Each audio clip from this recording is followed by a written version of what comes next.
그런 연약한 그런 세상적인 방법을 그렇게 사용하는 그런 나임에도 불구하고 그런 나를 이렇게 하나님의 자녀 삼아주시고 정말로 세상 사람들과 별다를 바 없는 나를 사랑해 주셔서 하나님의 자녀로 삼아주셔서 하나님의 자녀로서 정말 살아갈 수 있게 해주시는 것 얼마나 감사합니까?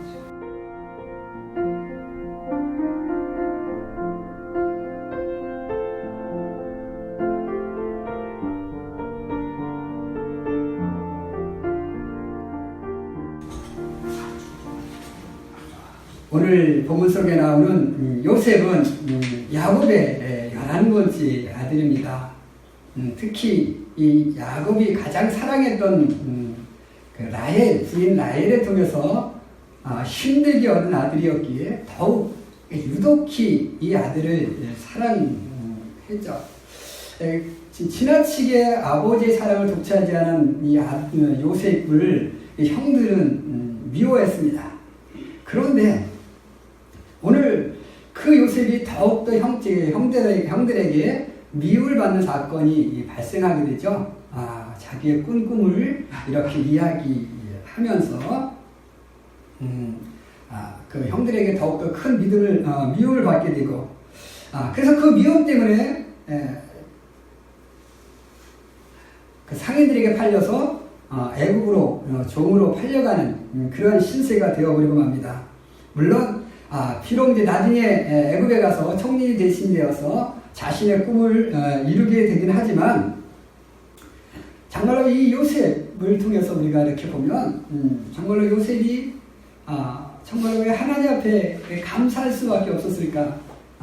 오늘 우리는 왜 하나님 앞에 감사해야만 하는가를 우리가 한번 함께 상고해 보면서 우리 은혜를 나누기를 원합니다. 첫 번째로 요셉은 사회성이 부족한 사람이었다라는 겁니다.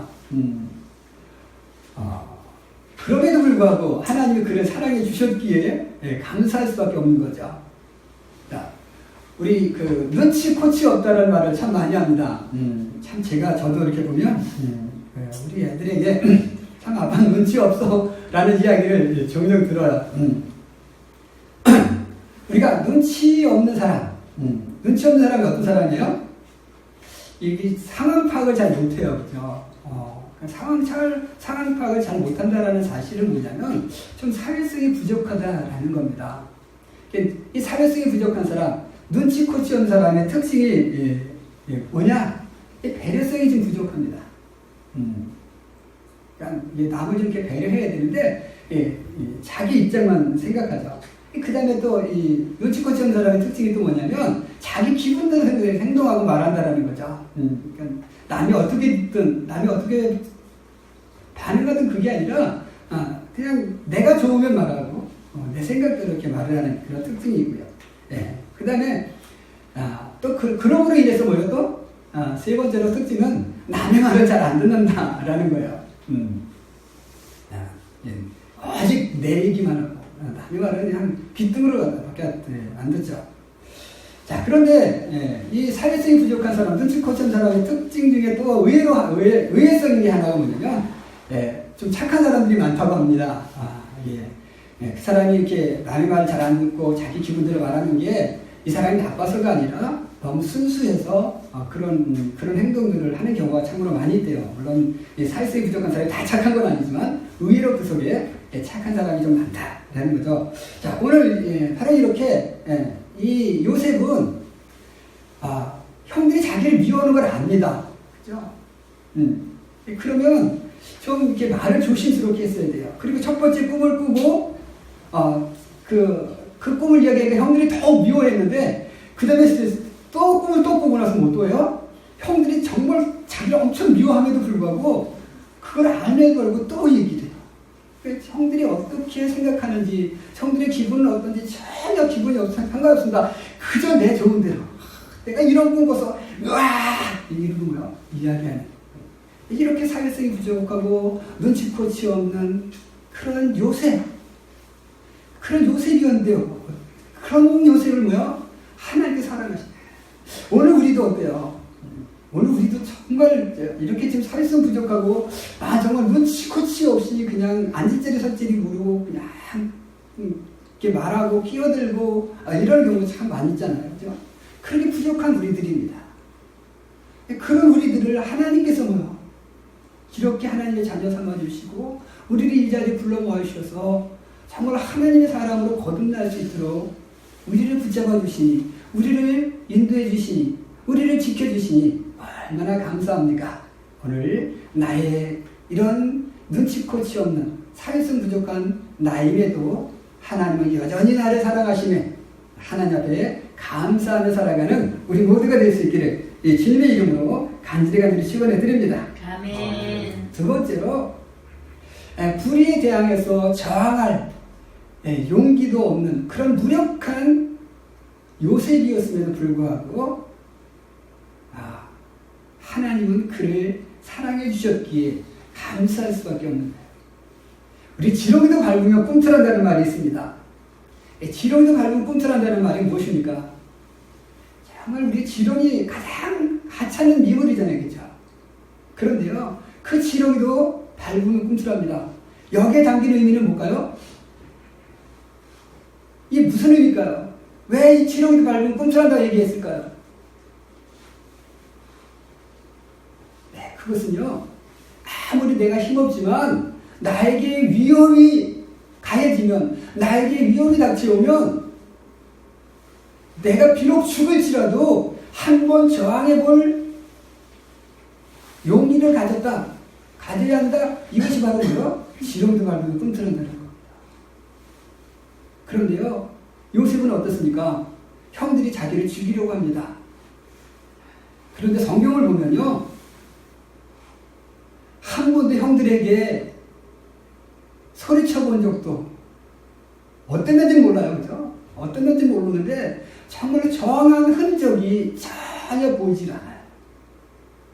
자기 옷 벗기면 옷 벗기는 대로, 물 없는 웅덩이 속에 자기를 쳐넣으면 쳐넣는 대로, 또 그 미디안 상인들이 지나갈 때 그 상인들이 팔려갈 때도 왜요? 왜 나를 파냐고 저항 한번 해본 적 그런 흔적이 없어.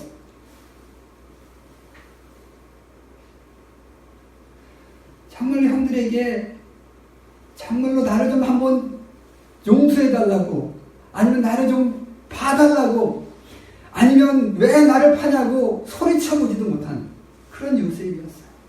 그냥 힘없이 그냥 하는 대로 끌려가고, 때리면 맞고 죽이면 죽고 그냥 그렇게 힘없이 당한 그런 요셉의 모습인 것을 보게 됩니다.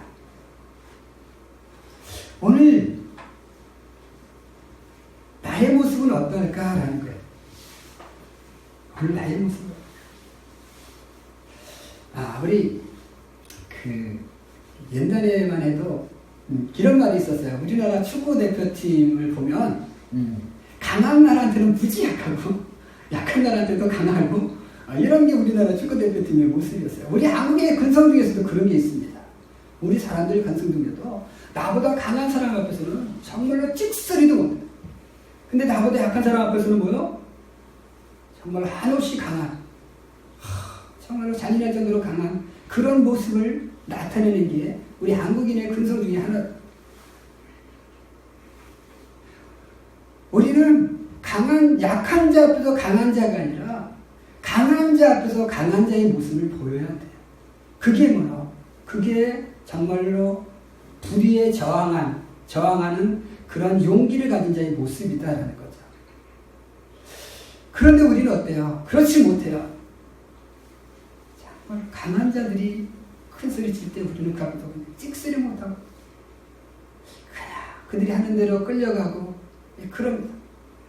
자, 그런데 그렇게 연약한 우리들입니다. 그런 연약한 우리들임에도 불구하고 그런 연약한 우리를 뭐요? 하나님은 그런 우리를 사랑하십니다. 내가 연약한데, 내가 정말 부족한데, 정말 그래서 세상 사람들은 그런 우리를 정말 싫어하고 미워하는데 하나님은 어때요? 비록 내가 연약할지라도 나를 붙드시고 나를 사랑하시고, 그래서 나로 하여금 어때요? 정말 다시 한번 강한 자로 변모되어질 수 있도록 나를 그렇게 붙드시고 인도하시는 하나님이시다. 그러기에 오늘 우리는 어때요? 그런 하나님에게 감사할 수밖에 없는 거예요. 세상 속에 늘 멸시받고 세상 속에 늘 정말 무명한 자로 늘 이름 없는 자로 늘 없는 자로 살아갈 수밖에 없는 우리를 정말 무명한 자에서 유명한 자로 힘없는 자에서 힘 있는 자로 변모시켜 주시기에 우리는 하나님 앞에 감사할 수밖에 없다. 그래서 정말 이런 연약한 우리를 사랑하여 주시는 하나님 앞에 오늘 우리가 감사절을 맞이해서 다시 한번 하나님 정말 이렇게 연약한 나를 하나님의 자녀 삼아주시고 하나님의 자녀로 정말로 살아갈 수 있게 하신 가운데 하나님의 향기를 발하시는 그리스도의 십자가 등용으로 삼아주시니 감사합니다. 이렇게 고백하며 살아갈 수 있는 우리 모두가 될 수 있기를 주님의 이름으로 간절히 축원해 드립니다. 아멘. 세 번째로 왜 감사해야 되느냐? 다 내려놓지 못하고 인간적인 방법을 사용하고 있음에도 불구하고 그런 나를 하나님이 사랑해 주시니 감사하다라는 겁니다. 오늘 요셉은요, 요셉이 형들에게 복수했을까요? 안 했을까요? 요셉은요, 형들에게 자신의 정치를 드러냈을 때, 그때 이제 형들에게 얘기합니다. 내가 당신들에게 어떻게 복수할까봐 그것 때문에 염려하지 마라. 그리고 아버지 야곱이 들어갔을 때 형들이 두려워하니까 그것 때문에 염려하지 마라. 나는 복수 안 할 거야. 이렇게 얘기합니다. 그런데요, 자신의 정체가 드러나기 전에 어땠을까요? 물론 형들이 자기에게 위협을 가한 것처럼 정말로 형들에게 복수하지는 않았지만 성경 속에 보면요, 요셉이 형들에게 기가 막히게 복수합니다. 그게 뭡니까? 이제 가뭄이 들어서 곡식이 없잖아요. 형들이 찾아옵니다. 왔는데 보니까 그것이 자기 형들이었어요. 그 사람들이. 그럼 우리 같으면 어떨까요? 몇십 년 동안 거의 한 17살에 팔려가서 지금 한 30살 정도 되었다 치면 한 13년 동안 형들로 가격들을 못 본 거야. 그죠? 그러면 몰라, 저 같은 경우는 보면 너무 반가워서 아이고 형님 오셨으니까 이랬을 것 같아요. 근데요, 요셉은 어떻습니까? 철저하게 자기 신분을 숨깁니다. 그리고 형들을 농락합니다. 당신들은 첩자다. 이 나라를 엿보기 위해서 들어온 첩자다. 그래서 인들로 하나 남겨놓고 자기 동생 베냐민을 들고 와라. 그러면 그것도 자기 동생이라고 안 하잖아요. 그죠? 그 막내를 들고 오면 너희들이 첩자가 아닌 것을 내가 인정하겠다. 그래서 형들이 굉장히 정말 우리가 이런 고통을 당하는 게 옛날에 그 요셉이 우리들에게 저거였는데 그 요셉을 우리가 용서하지 팔아먹고 그렇기 때문에 이런 어려움을 당하는 거야. 고통, 또 아버지에게 어려움을 주고, 이런 여러 가지 정말로 형들에게 굉장히 심적 고통을 줍니다. 자, 이런 고통을 당하는 형들, 그 모습을 보면서 요셉은 조금은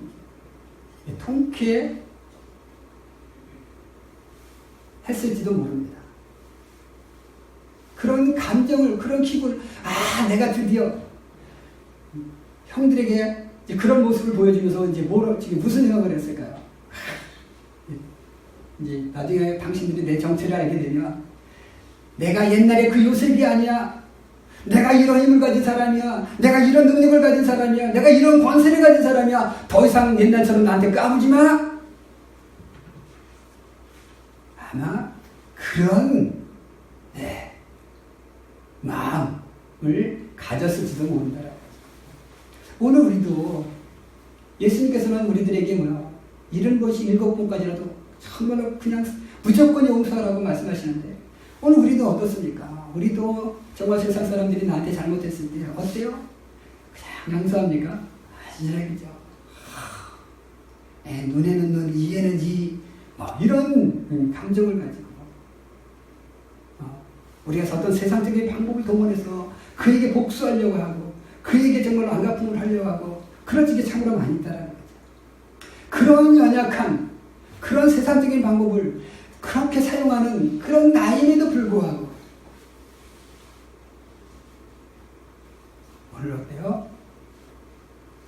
그런 나를 이렇게 하나님의 자녀 삼아주시고 정말로 세상 사람들과 별다를 바 없는 나를 사랑해 주셔서 하나님의 자녀로 삼아주셔서 하나님의 자녀로서 정말로 살아갈 수 있게 해주시는 것 얼마나 감사합니까? 오늘 이렇게 인간적인 방법을 사용하는 그런 인간적인 나임에도 불구하고 그런 나를 사랑하셔서 하나님의 자녀로 변화시켜 주시고자 나를 붙잡아 주신 그 하나님 앞에 오늘 우리가 하나님 정말 감사합니다. 하나님 나를 이렇게 사랑하시고 나를 이렇게 사용하시니 내가 하나님의 자녀로 온전히 변할 수 있게 도와주시옵소서. 그렇게 고백하며 살아갈 수 있는 그렇게 감사하며 살아갈 수 있는 우리 모두가 될 수 있기를 주님의 이름으로 간절히 축원해 드립니다. 기도하겠습니다.